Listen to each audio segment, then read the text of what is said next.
Okay. Unit 5, Chapter 15, The Lone Star State, Lesson 3, The U.S.-Mexican War. What disagreements and negotiations led up to the U.S. and Mexican War? Terms to know: reparation, payment for damages and suffering; envoy, a person who is sent by one government to represent it in dealing with another government; revise, to change a text; armistice, a temporary end to fighting; abandon, to leave and never return. Here's a picture of Zachary Taylor, U.S. soldiers, battles of the U.S.-Mexican War, some pictures. I'm going to read this. In the Battle of Monterrey, American forces drove Mexican troops into the center of the city and then bombarded them. With no hope of reinforcements, Mexican General Pedro de Ampudia surrendered. Former Texas Governor James Pinckney Henderson, who led Texas volunteers in the battle, helped negotiate the terms of the surrender. After his victory at Monterrey, General Zachary Taylor faced a major challenge when Santa Anna marched a much larger army north to challenge him. Rejecting Santa Anna's demand that he surrender, Taylor managed to defeat the larger force. One key to the American victory was the scouting work of Texas Rangers led by Ben McCulloch. By August of 1847, American troops were getting close to Mexico City. On August 20th, they won two key battles. In the first, they defeated the army at Contreras along one of the roads into the city. The Americans then advanced toward another Mexican force at the Rio Churubusco. This force guarded the other main road into the capital. After the defeat at Contreras, Santa Anna retreated with most of his army back to defend Mexico City. He left General Pedro Anaya to protect the other road to the capital. The Americans rolled over Anaya's forces. In the two American victories at Contreras and Churubusco, Mexican casualties outnumbered American losses by 10-1. By mid-September, Americans' troops were positioned to attack the Mexican fortress of Chapultepec Castle. Under heavy assault from three sides, the castle fell to the General Winfield Scott and his men in just a few hours. With this victory, the Americans had won Mexico City and thus the war. Map of the Mexican War and the Mexican Cession. Red is U.S. forces and blue is Mexican forces. It shows the U.S. victories and Mexican victories. Causes of the war. What disagreements and negotiations led up to the U.S.-Mexican War? Texas's annexation strained relations between the United States and Mexico. Mexico disputed the southern border of Texas. Texas and the United States maintained that it was at the Rio Grande.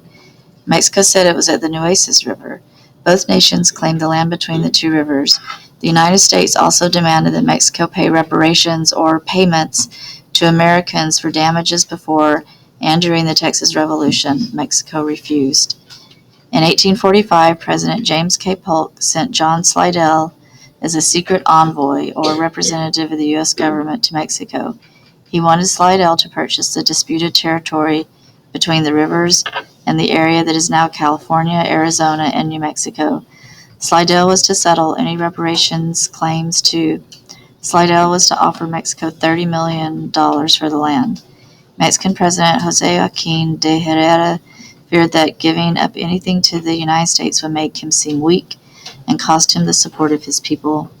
Herrera and Mexican officials refused to meet with Slidell. Polk viewed the refusal to meet as an insult. He ordered General Zachary Taylor, the commander of the U.S. forces in Texas, to cross the Nueces River and camp near the Rio Grande.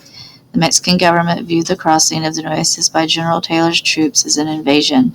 Soon after, on April 25, 1846, Mexican troops attacked some of Taylor's soldiers. 16 Americans were killed or injured. On May 9, 1846, Polk was preparing a declaration of war against Mexico to present to Congress. It was to be based on Mexico's failure to pay the reparations. Then Polk learned about the Mexican attack on what he saw as U.S. land. He could now make that the reason for war. War and its aftermath. What did Texas and the U.S. gain as a result of the U.S.-Mexican War? Polk quickly revised or changed the war declaration he had been preparing.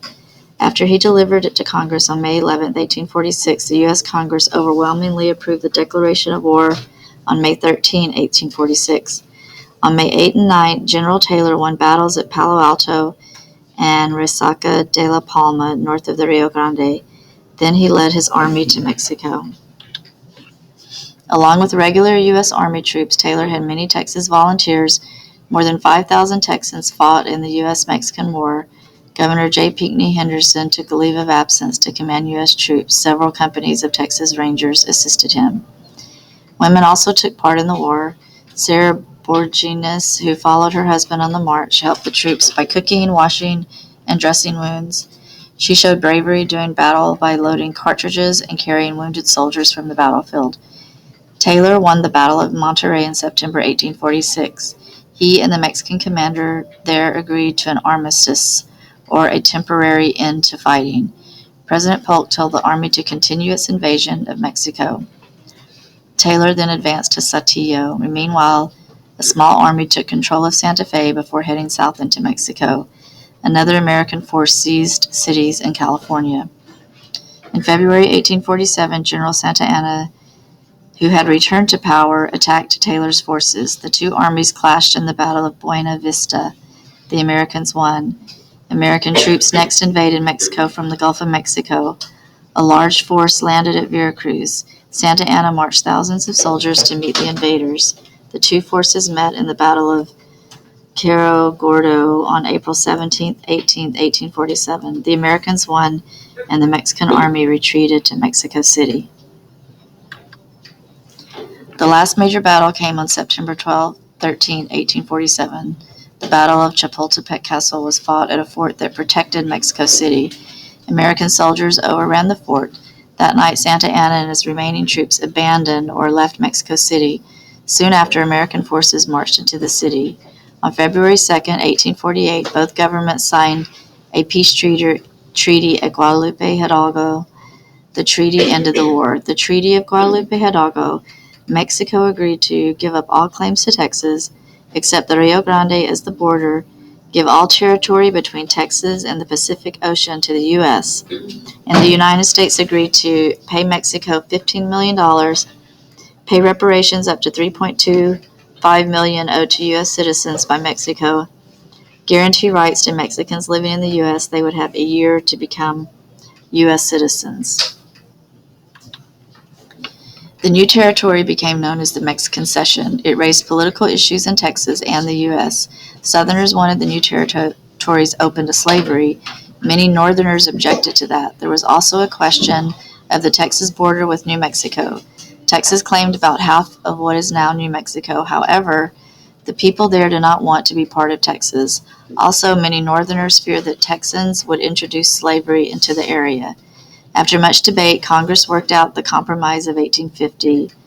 It said that California would be admitted as a free or non-slave state. The voters in the remaining parts of the Mexican Cession could decide about slavery for themselves. The Pierce Plan was part of the compromise. In this plan, Texas agreed to give up claims to New Mexico for $10 million to pay off its public debt. In 1852, Franklin Pierce was elected U.S. President. He arranged the purchase of a small section of Mexican land at the southern border of New Mexico and Arizona. James Gadsden, the U.S. Minister to Mexico, carried out the deal. The United States paid $10 million for the area known as the Gadsden Purchase. The purchase set the border between the United States and Mexico.